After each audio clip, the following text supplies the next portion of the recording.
se renseigne sur plusieurs choses, mais on oublie un peu l'allaitement, c'est comme quelque chose de flou des fois. Qu'est-ce que j'aurais peut-être aimé savoir de plus? C'est savoir aussi qu'il y a une très grande différence entre allaiter un bébé qui est vraiment naissant puis allaiter un enfant qui est rendu à l'âge de 5-6 mois, qui tient la tête, qui est dodu, qui contrôle son corps. Il y a vraiment une grande différence entre un petit bébé qui est vraiment petit, qu'il faut que tu places comme il faut pour que tout aille bien, puis ça a l'air dur, ça a l'air compliqué, puis quand ils sont gros et forts, là, ils s'étendent un peu n'importe comment, puis la tétée, c'est beaucoup plus facile quand l'enfant grandit. Donc, il faut persévérer, même si on trouve que des fois, c'est un peu plus compliqué avec un petit bébé.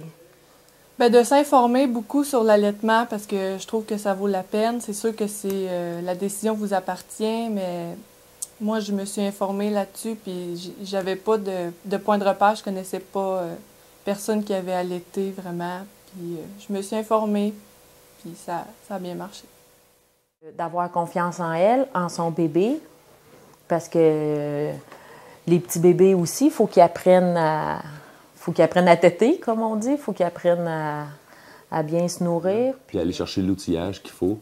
Il y a beaucoup d'aides qui existent. C'est de se mettre au courant de ça, faire des recherches pour rendre la tâche plus simple pour les papas, puis pour les mamans, puis pour le bébé.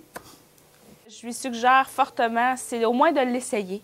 Je dis pas de poursuivre jusqu'à 19 mois comme je le fais, ça appartient à chacun, mais de l'essayer puis de se donner du temps. C'est pas 2-3 jours qui donnent le qualificatif d'un allaitement, tu sais. C'est jamais évident. Moi, je dis donnez-vous 3 semaines, 1 mois, donnez-vous le temps puis vous allez voir. Puis c'est vraiment ça. 3 semaines, 1 mois, tu passes ça, là, t'es en business, c'est facile. C'est partout, tu sais, c'est disponible partout. C'est toujours à bonne température. Ça donne un lien incroyable avec l'enfant. Puis c'est tellement un moment là, merveilleux quand il te regarde dans les yeux puis qu'il t'es collé. Il n'y a pas personne d'autre qui peut avoir ce privilège-là. Fait qu'il faut le prendre. C'est ce que je conseille.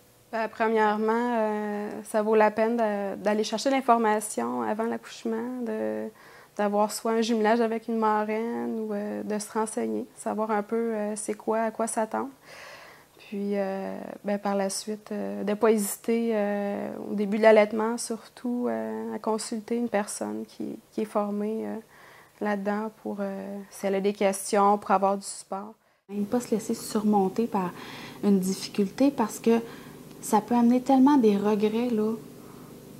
Tu sais, quand ça va être fini, ça va être fini. Pas juste dire « Ah, j'aurais donc dû, tu sais, c'était juste un coup de fatigue, puis j'aurais dû continuer, puis... » Non, juste aller plus loin que ça. De ne pas avoir peur de venir poser des questions. Il y a toujours quelqu'un qui va être là pour écouter, toujours. Puis d'y aller une étape à la fois.